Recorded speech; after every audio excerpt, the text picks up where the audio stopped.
Welcome everybody.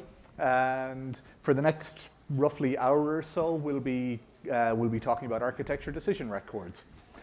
Before we get into the detail of architecture decision records, I just want you to take a moment in your groups at your tables to articulate some challenges that we have with documenting our architectures and some challenges that we see with following through on decisions that we either document or don't document with our architectures. Does that make sense? Okay. Sorry, so let me just check this. Okay, is this coming through okay? Yeah, great, okay. Okay, so the activity again is at your tables. I want you to take a few minutes to think about challenges that we have with documenting and following through on decisions we make related to our architectures. Okay, and we'll refer to those throughout the rest of the session.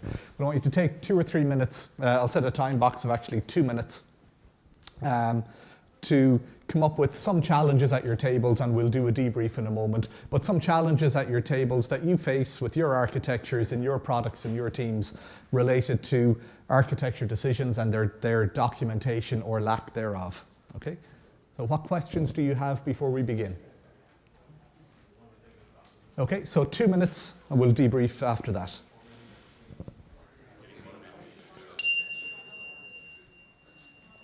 Okay, so let's hear some examples. What sort of challenges do we face with recording or documenting our decisions and following through on them? That they even get done at all. It may not get done at all, yeah. Both making the decision and documenting it, yeah. And following through on it, yeah, yeah. What else? Yeah. Knowing when to document the decision. Right, knowing when to document the decision. How to document uniformity among different architects. Yeah. Yeah, how to document the decision, getting uniformity across different architects. So I see 1, 2, and 3. Yeah. Documenting isn't cool or agile. Yeah, so the perception that documentation is not cool or not agile, yeah, common one, yeah. There was a quote-unquote decision made, but nobody recorded it, and so you have actually 4 or 5 decisions actually sort of remembered. Yeah, yeah. So everybody remembers a different version of the decision maybe that was recorded. Yeah, yeah. Where to store the decisions? Yeah, yeah. So how do we index them? How do we find them later? How do we search for them? I think did I see your hand earlier? Yeah. I was going to say lack of clarity about why the decision was made. Yeah, lack of clarity about why the decision was made. So 1 and then 2. Only documenting the pros and not the cons, and only documenting the alternatives chosen and not the ones not chosen. Yeah, so documenting the pros but not the cons, documenting the decisions we made but not the options we decided to not go with. Yeah, absolutely. Getting team members to actually read the documentation. Yeah, getting other people, team members, to actually read the documentation. Yeah, yeah. So yeah, we could go on. There's a lot of, yeah, so do we see one more? Yeah, okay, so we could go on with a lot of these, but I'm sure all of the examples that people are calling out are relatable to all of us to some degree in the teams that we've worked with or the architectures that we've worked with. So we're going to explore today. It's not that ADRs, architecture decision records, are a magic cure for all of these problems, but they do go a long way towards addressing quite a number of the issues that you've called out this afternoon in terms of challenges with decisions and with architecture. So in terms of learning outcomes, today we'll talk about options for structuring and tailoring architecture decision records. We'll talk about understanding the types of decisions for which architecture decision records are appropriate. I don't want to give you the impression that ADRs are appropriate for every type of decision or every type of documentation that you need for your architecture. There's some criteria that are helpful to consider. We'll talk about some of those factors worth considering. A tricky one is related to one of the last points there. How do you get other people to read them? A lot of this comes down to a cultural element within our teams and within our organizations. So we'll deal with some of that aspect as well. We'll talk about some factors to contend with when working with distributed teams, and I'll have lots of references to other work on ADRs as we go through this. So in terms of an outline for an agenda for the next 50 minutes, 45, 50 minutes or so. We'll start off talking about what are architecture decision records. So just a quick show of hands if you have used architecture decision records in practice yourself. Okay, so a handful of people. Quick show of hands if you've heard of the idea of architecture decision records but have not yet had a chance to use them. Okay, and if the idea of architecture decision records is relatively new to you, yeah, okay, great. Okay, so we'll do a brief recap on what are architecture decision records as the first segment. I'll show you some examples of what an architecture decision record looks like. Part 3, we'll go into some factors to consider when writing and reviewing architecture decision records, because the reviewing piece is important. Architecture decision records shouldn't be a write-only artifact. We do write them so other people will read them. What tool support is available for architecture decision records? I'll put that near the end because I don't want to focus too much on the tools for the purpose of this talk, but I do want you to be aware there are tools available to help with architecture decision records. And we'll spend some time talking about fostering a culture that supports and values ADRs. So that's our agenda for the next roughly 45 minutes or so. So first up, what are architecture decision records? And so Michael, who was doing the talk just before me here, and Owen, Michael had a paper last year at the Agile conference about his experience with architecture decision records, and I like the definition he uses. An architecture decision record, this for me has 3 elements. It captures a single design decision. That's the first element. It is a record per decision. So that granularity is important. In a markdown file, we'll come back to that point again in a little bit, but the convention these days is to use markdown. I would say it's a guideline rather than a hard rule, but it is a pretty common practice to use markdown as the format for capturing these. And stored close to the code. So one of your challenges that you noticed, well, where do we put these so we can find them? So a convention that's been developing is to store the architecture decision records close to the code. And we'll look at what that means as we go through this. So again, that paper is publicly available. I encourage you to go read it. It's a great articulation of Michael and Joe's experience at IBM with these. ThoughtWorks have a technology radar that they publish 3 times a year. Just a quick show of hands if you're familiar with it. Yeah, only a couple of people, okay. So definitely worth keeping an eye on and subscribing to. So they'll send it to your inbox 3 times a year. And they list a number of things under 4 headings: techniques, tools, platforms, and languages and frameworks. And for each of those, they make recommendations on things to hold, as in, hold off, don't get into this, things to assess, things to trial, or things to adopt. And for a while, from between November 2016 and May 2018, architecture decision records, lightweight architecture decision records, started to appear on their radar. So the last update for architecture decision records was May of last year, and they had this to note. So they gathered this from surveys and other work that they do across the industry. But it's interesting as a data point that they note that architecture decision records are something that they recommend teams adopt. So it's gone beyond the assess or trial period, and something that's becoming very mainstream across a lot of different organizations. And again, similar to Michael's definition that we looked at a moment ago, they recommend storing the decision records close to the code. They talk about Markdown being the format. They talk about that granularity of a single record for a single decision. So worth keeping an eye on there. So again, promoting Michael's book has a discount this week, as he noted earlier. I think there's about, I think it's 3 pages in the book, Michael. There's a whole chapter, a whole segment on architecture decision records in the activities, but that talks you through how to run this with your teams. Talks about the benefits, all of that sort of stuff. I'm just pointing out some of the benefits. This is directly from Michael's book here. There's a whole lot more that you should go read in there, but some of the benefits that are articulated here, make recording of decisions a team responsibility.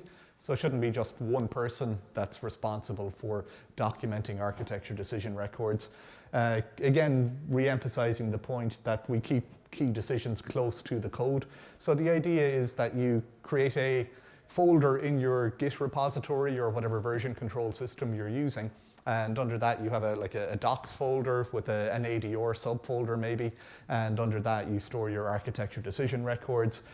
Maybe it's a folder per component or a folder per subsystem, depending on how you organize your version control repository. But the basic idea is to keep the markdown files close to the code. Some other benefits, this does build up a log of decisions that you're making over time. We'll come back to some of that as we go through this.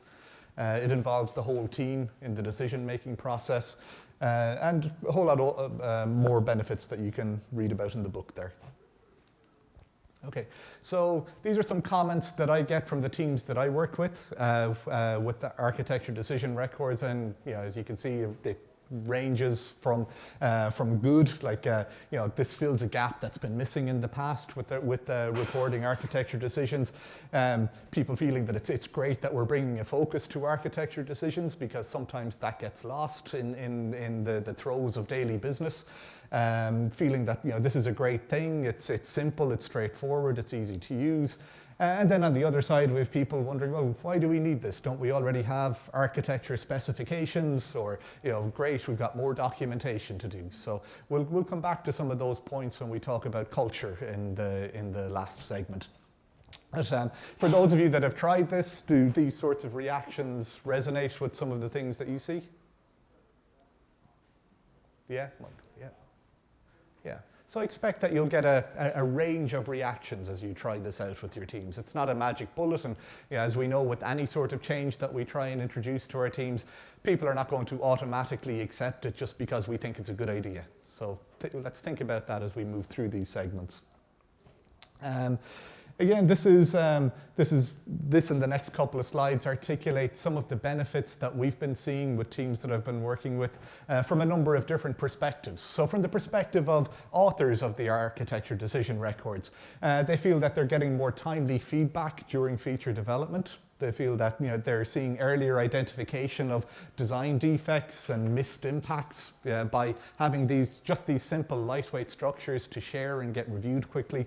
They're catching these issues earlier. They're seeing better feature design through improved participation from stakeholders. So we're not just writing architecture decision records for the developers on the team or for other architects. We're sharing the architecture decision records with a much broader set of stakeholders, including customers, as we'll see in the next segment. So in some cases, customers are seeing improved quality and reduction in customer-found defects, improved documentation, ease of finding relevant documentation. But that takes effort. How do we make these things findable and searchable so that we can achieve these benefits? That's something we'll look at throughout the next segments. Impacted teams is an interesting one.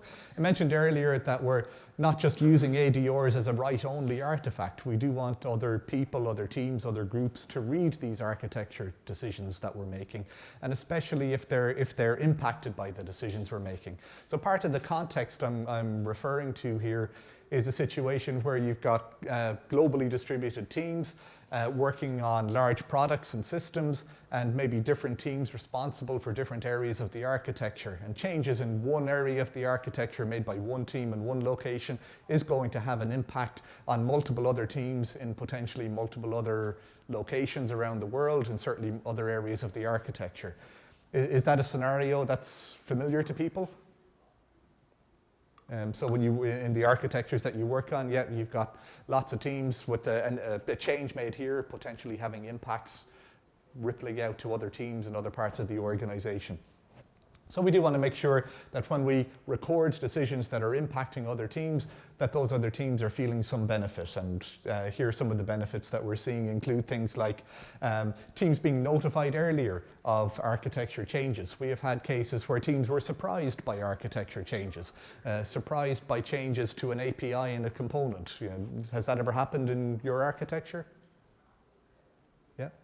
Yeah, so we see those changes, and we want to try and minimize surprises related to those.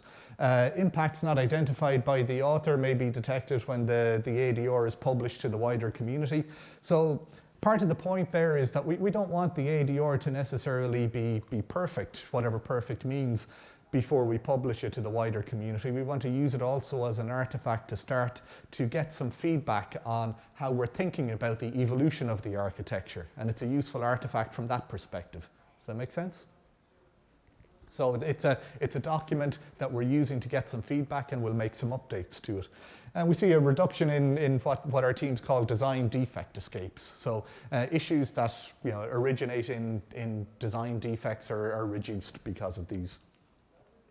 Our test teams find that there's earlier awareness of architecture and behavior changes that helps them come up with more comprehensive and more targeted test plans. And for triage, we see that test teams can refer to ADRs to differentiate between defects and intended behaviors. Okay. For product managers, we see identification of design issues earlier in the release cycle, improved quality and so on. And for the organization as a whole, we're seeing improved awareness in the broader product community and the evolution of the product and system architecture, and identifying defects earlier reduces cost. But part of the point here is that there are a lot of benefits to be had from different stakeholder groups, not just for architects, not just for developers, but we can see some benefits across a wide community of participants. Questions on that?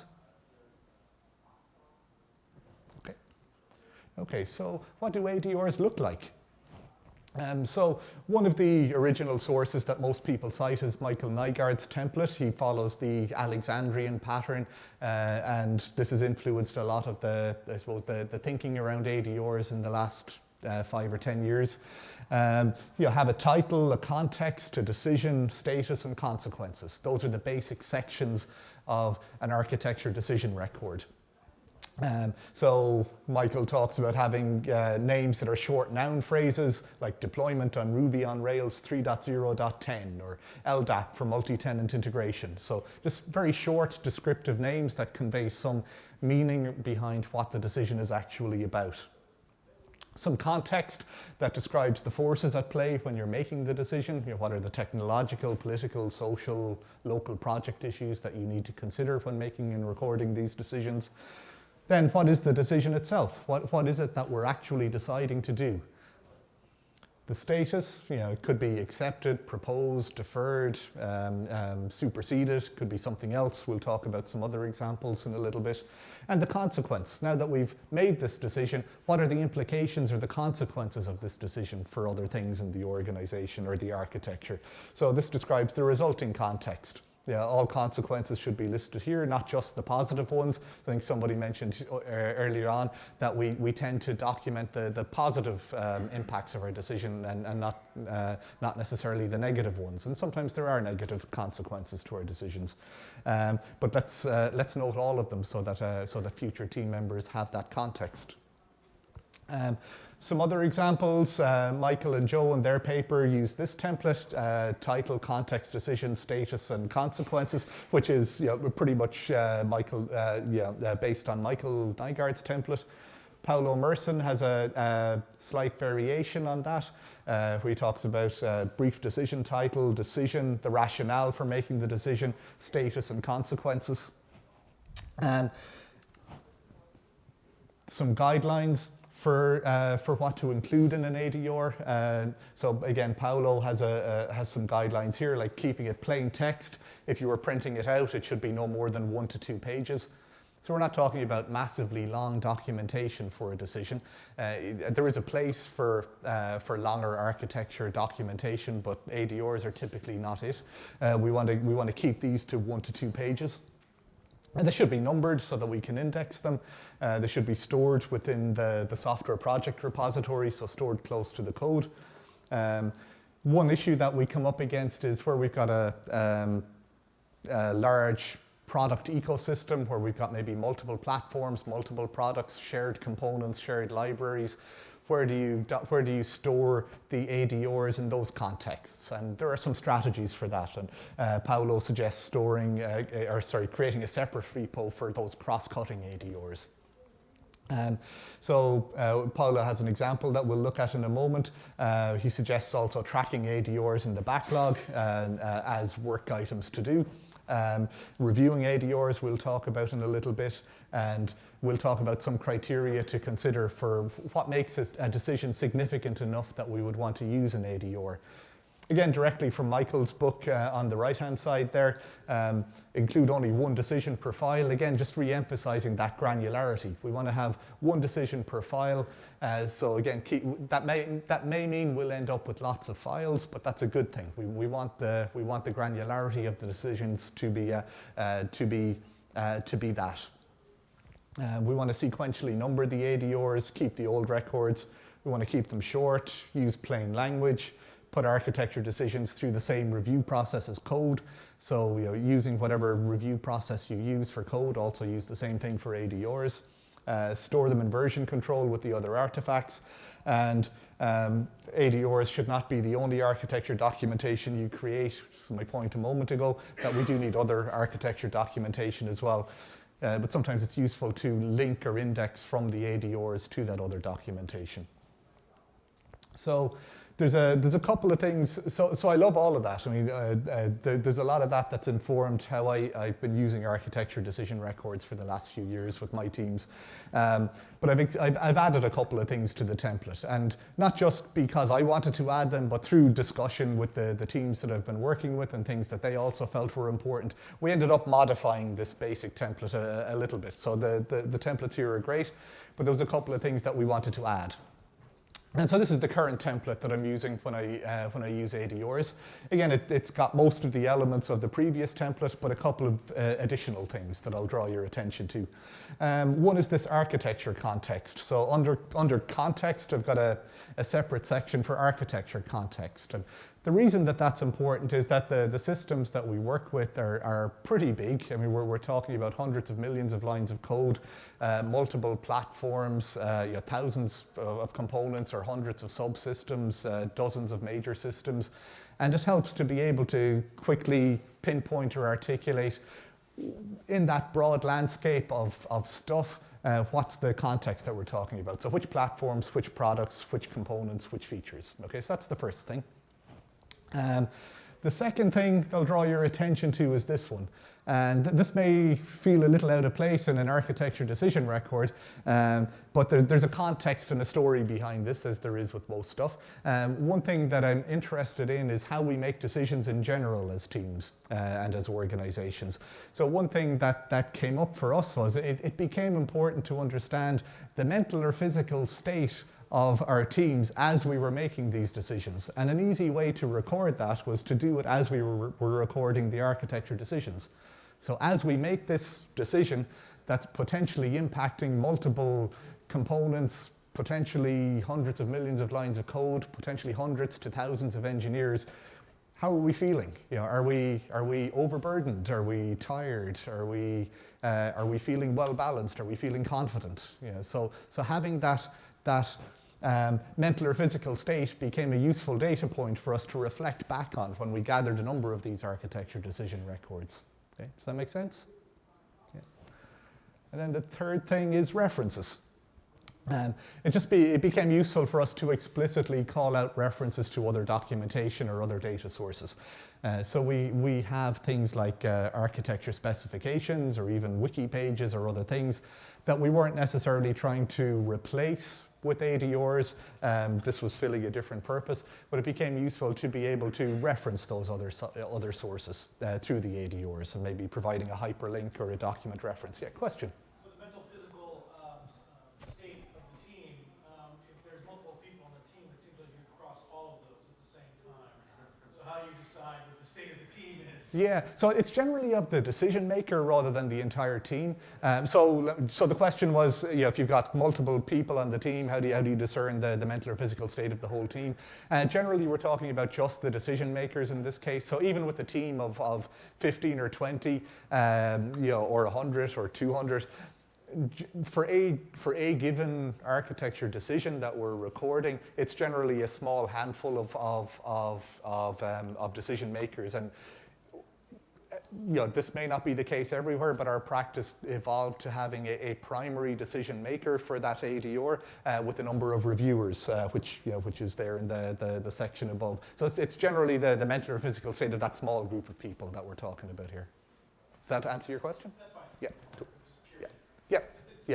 Yeah. No, there are other ways to deal with the other scenario, but for this, I was primarily interested in just the decision makers. There's an old adage that says you never buy a car in the United States that was built on a Monday. Yeah, exactly. So you don't want any architectural decisions done on Mondays or Fridays. There you go. Yeah. And there is behind that joke, there's a lot of truth as well. Which is part of the motivation for some of this. I mean, we want to see those patterns of how we're feeling as we make these decisions and how that influences the decisions we're making. Yeah. What else? Yeah. ADR is a very good concept, and one of the concepts is keep near to the code. I'm just wondering, I'm a Java programmer. Yeah. How do we keep ADRs near to the code?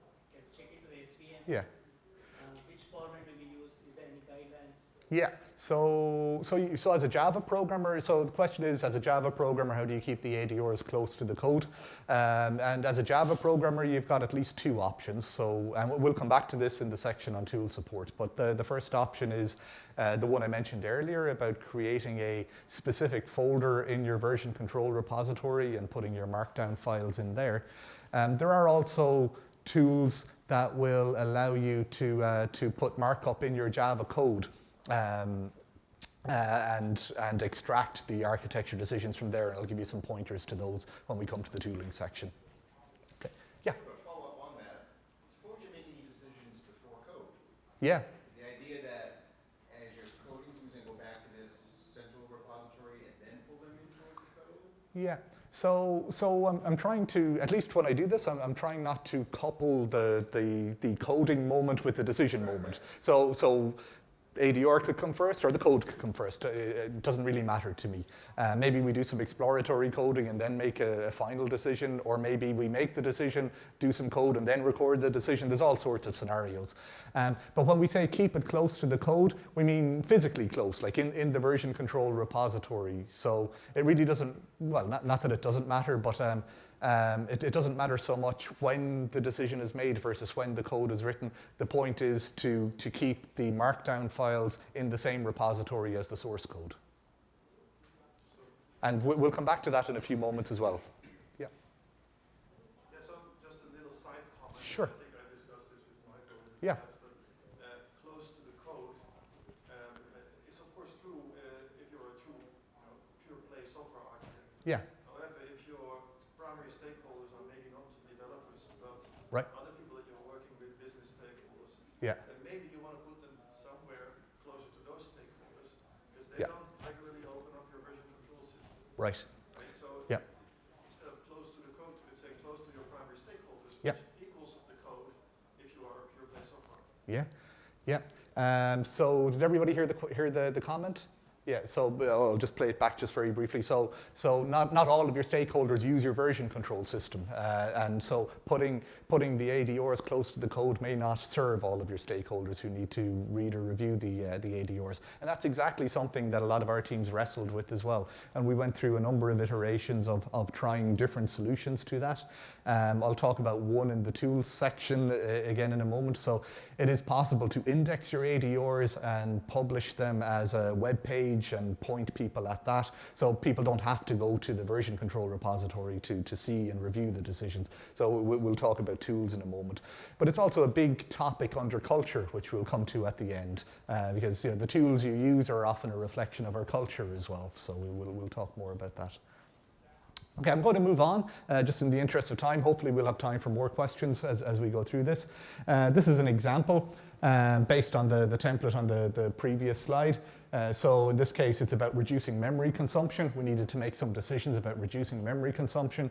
So this is a trimmed down, redacted version, of course, but it's memory consumption is rising across all platforms, which is impacting performance. So that was the basic scenario, or the context. It was in particular, it was impacting a number of platforms and products, not all platforms and products, but these ones in particular. And let's say the guilty components, if we want to use that term, the ones who were consuming the most memory, we had determined to be those 4 components. So again, not every component in our system needed to be targeted. And so the decision was that these 4 components would get a memory budget of a certain amount of megabytes, and we would refactor the components to make sure that they don't exceed that. We're talking about runtime memory, of course, here. And the consequence of that, or one consequence, was that we're allocating a small team to work on this for a number of months. That's going to take their capacity away from feature work and other architecture work, of course. And it's also going to reduce our overall memory consumption. It's going to improve performance. It's going to have all of these other positive consequences. Mental, physical state as we made this decision. So confident, focused, and tired. So a combination of that. Alternatives considered. We did analyze other components and we did determine that they're not having as much of an effect or as much of an impact on memory consumption. There was 1 author, 2 reviewers to this one, and it referenced a couple of additional software functional specifications for more details about those components. Okay, so very, very simple, straightforward structure that lets people know what the decision is that we're making, why we're making it, what the impact is, who's been involved in the decision, and so on. Okay. Make sense? Okay, questions? Okay, so let's talk about factors to consider when writing ADRs. Okay, so I mentioned Michael's book and Paolo's article and Michael Nygaard's blog earlier on. They've all got some great guidance around factors to consider when writing ADRs. This here is a set of criteria that I came up with when working with our teams around deciding when is really the right time to write an ADR for something. And basically, I was trying to keep it very simple. So, the guidance we came up with was if 1 or more of these is true, then we should consider writing an ADR. So if it's something that a new person joining the team in 6 months' time will absolutely need to know, then yeah, write an architecture decision record. Again, this is creating a trace of decisions that we're making as a team. It's part of the story of our architecture. It's something that somebody will absolutely need to know in 6 months' time or in a year's time. They may not know they need to know it, but you know they're going to need to know it. This is a significant decision that impacts the architecture in some noticeable way. So if we make this change here, people are going to feel that change. They're going to feel the impact of that change. It has some impact on the system's quality attributes. There's some significant interaction within a component or system, or it relates to the interactions between 2 or more components or subsystems. So that for me was an important one. If the decision we're making affects the interaction between 2 or more subsystems or 2 or more components, that's absolutely something we want to capture in an ADR. We may need to point to other documentation for more details, but for example, if we're changing an API or fundamentally changing how 2 components interact, changing their sequence of interaction or the protocol used there, that's absolutely something we want to know about and record. If the decision has implications for multiple people, teams, products, or organizations, then we want to capture that and know something about it. If it just affects me, then that's rare, but it's not something we need to bother with an ADR for. Or if it's something that is only going to affect a handful of people and nobody's really going to care beyond that handful of people, we probably don't need to bother with an ADR. If the decision is significant to 1 or more customers, in other words, they would want to know about it. Why would they want to know about it? Maybe it affects how they deploy our products. Maybe it affects our interaction with other systems that they use in their deployment environment. Maybe it affects our external API. So what architecture changes would our customers absolutely want to know about if they're upgrading or installing a new version? And if there were 2 or more potentially equally valid alternatives to choose from, and we went with one, well, let's make it clear why we went with that one and not with the other one. What were the alternatives we considered and decided against, and why? So we don't have to keep revisiting those decisions. So again, not hard and fast rules, just some guidelines. But what else? What would you add as a guideline for deciding when to use an ADR? Is there anything else that you would consider? Yeah, please. What if no decision is your decision? So you don't want to make a commitment to one or the other? That you weren't trying to... Yeah, Yeah, so what if the decision is no decision? So I often say that no decision is a decision. If you're consciously deciding to not decide, that's worth recording. So maybe it's not the right time to make a decision. Maybe you're not making the decision because you know there's a new version of Cassandra coming up and you'll make the decision then, or maybe there's an org change happening and you want to make the decision after that, or maybe you just don't know. Maybe there's a challenge in front of us and we just don't know what the right answer is and we need to do some investigation. But in documenting no decision, I would document why it's no decision. And if it's worth revisiting the decision point at some future, maybe it's going to be open forever, but that's rare. Maybe you want to put a marker like we will revisit this in 6 months or in a year or something like that. But document why it's a no decision and when's a good time to revisit. Yeah, Michael. I would probably add two things. Yeah. There's always a moment where like there's an assumption Yeah. that I learned that is like is wrong. Yeah. Sometimes that's meaningful. Yeah. So that seems like a nice thing. And technical debt, especially Yeah. strategic technical debt decisions. Yeah. Those seem important as well, perhaps in some Yeah. way. Absolutely. To consider maybe. Completely, yeah, agreed, yeah. Yeah. Yep. I was thinking something along the lines of management or the political environment which is changing. And Yes. that's forcing you to make a new decision. Right. As an example, that would require me to make an architectural decision. Exactly right, and that could be part of the context that you want to capture, because I've worked with organisations that changed rather frequently, and in 2 years' time, the reason for the decision might not be so clear, but it's worth capturing now. Absolutely. How about if you're unsure yourself about the decision? Yeah, so if you're unsure about the decision, that's worth capturing. So that's one of the reasons we had that as mental state, physical state attribute. So if you're unsure, then the first question is, do you really need to make the decision? Second question would be, given your level of uncertainty, what can you do to mitigate that level of uncertainty and so on. But if you get to a point where you realize you need to make a decision, even though you're unsure, then capture your uncertainty. Say what you're uncertain about and put in a time to revisit. Because part of and this is a common enough scenario. It's just resonating some things here. But part of why you might be unsure, maybe you just don't have enough information. So what decision can you make now that will move you towards getting more information? And we'll come to that in the culture section. Actually, we'll talk a little bit about how we get more information in those conditions of uncertainty. Okay, so I do want to move on to the next section. So writing an ADR. So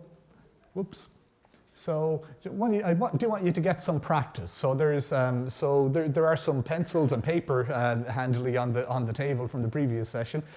So please do grab a piece of paper and a pencil and just get some practice writing an ADR. We're just going to give this 3 minutes, but I want you to just get some practice, get a feel for what it's like to write an architecture decision record using a template like this, because there really is no substitute to actually trying this out. So I'm going to leave this template up here. Feel free to vary that template. It's not a hard and fast requirement at all.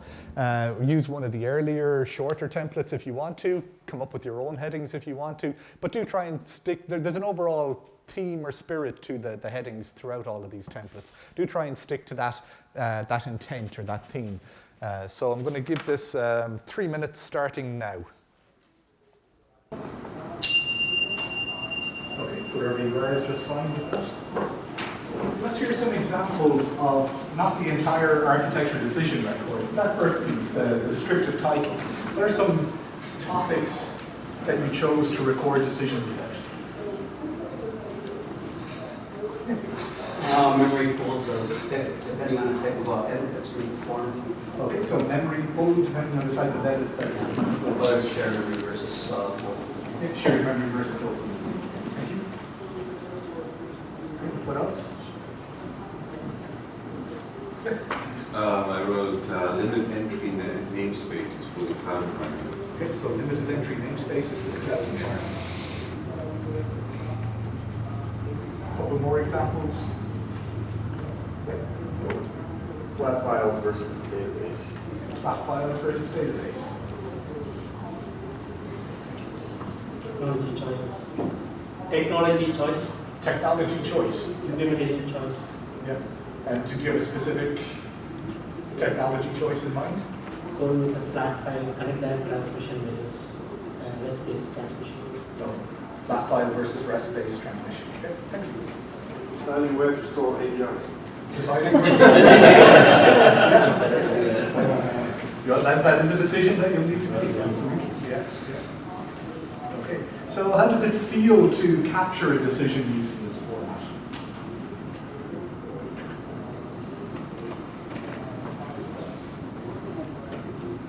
It was good. Felt good? Yeah, oh yeah, it's good. You're biased. Yeah, I'm biased. Just so. I think it feels good. Yeah.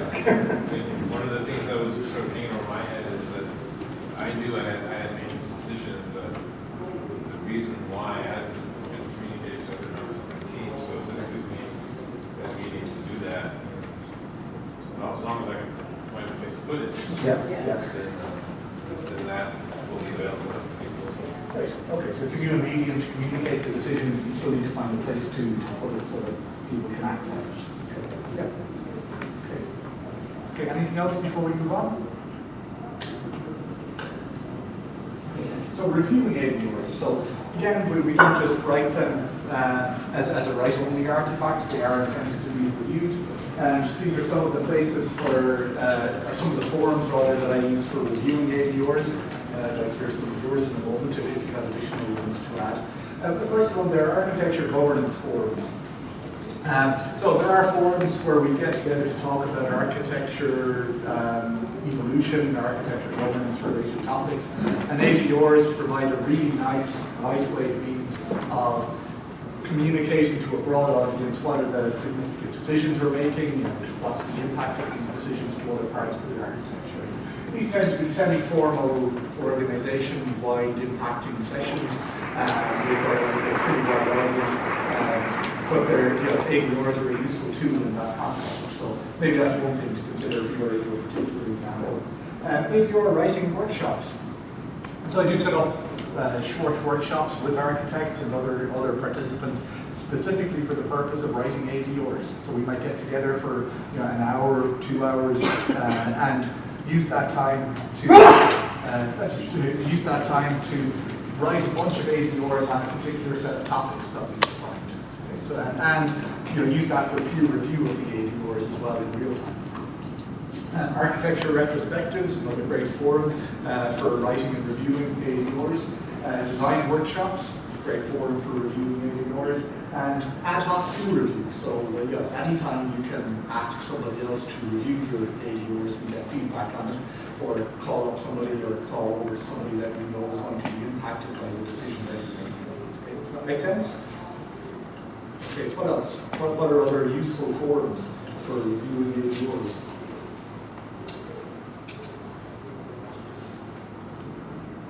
Yeah. Sprint reviews. Sprint reviews, yeah, absolutely. So if your team is using sprints, then every 2 weeks or thereabouts, whatever your sprint cadence, you're getting together anyway to review the previous 2 weeks' work. So it is absolutely a great opportunity to review what are the significant architecture decisions we made in the previous 2 weeks and what are the ones we're planning on making in the next 2 weeks. What else?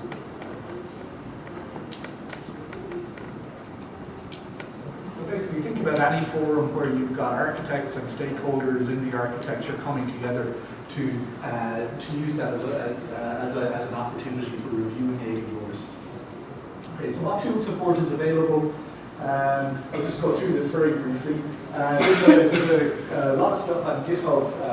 ADR.github.io is the homepage for the ADR GitHub organization, so that's a good starting point for looking at some of these other tools.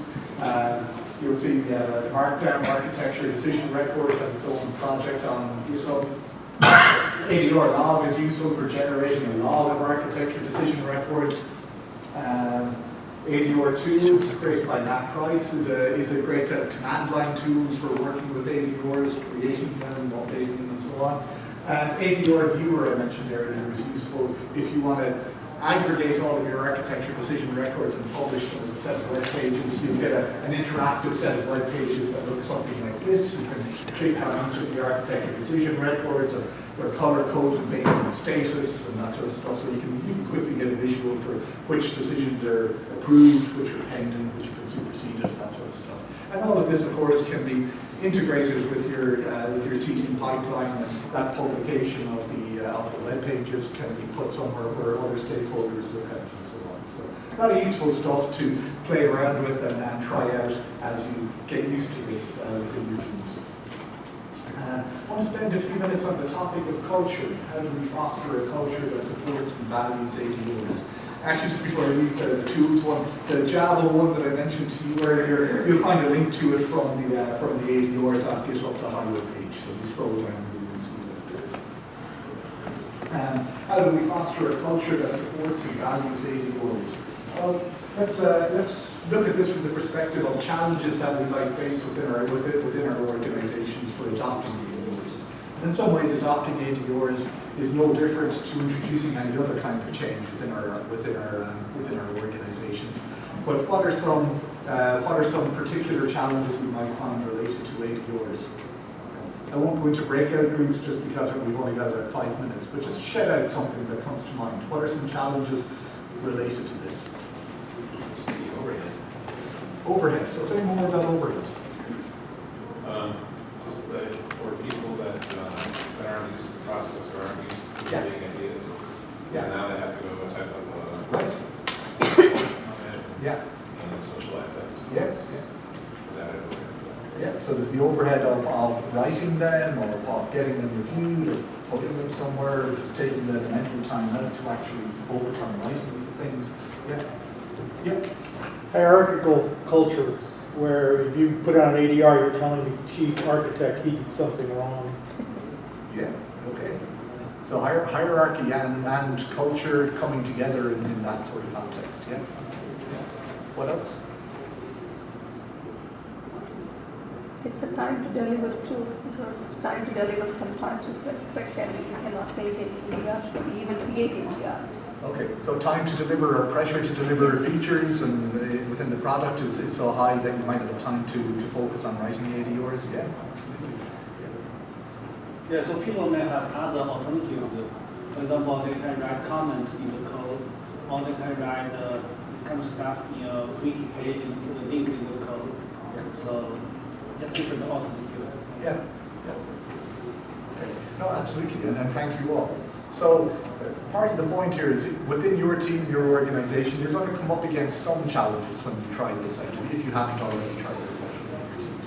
So what I'd like you to do, if we had a longer session, I'd get you to do this as a longer activity. But I'll just talk you through the process very quickly. What I'd like you to do is just call to mind one particular challenge that you're concerned about. It could be the power and hierarchy one. It could be the no time because of feature pressure one. It could be any of the other challenges that you've articulated. But just call to mind one challenge that's reasonably complex, like these ones, that you would like to make some progress on with ADRs in your team, your organization. And I'll walk you through a very short, straightforward process for thinking about how to make progress with that. Okay, so just take maybe 10 or 20 seconds just to call something to mind first. So a challenge you would like to overcome with your team or your organization in adopting ADRs.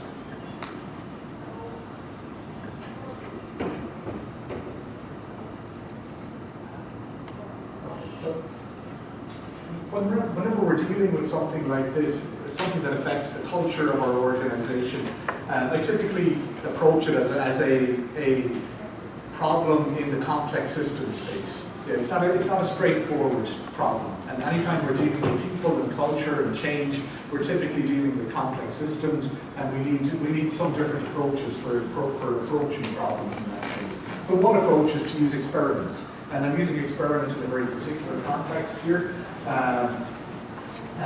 So it's up to you whether you want to just either take notes on this for your own particular problem or just think through it as I talk you through the questions.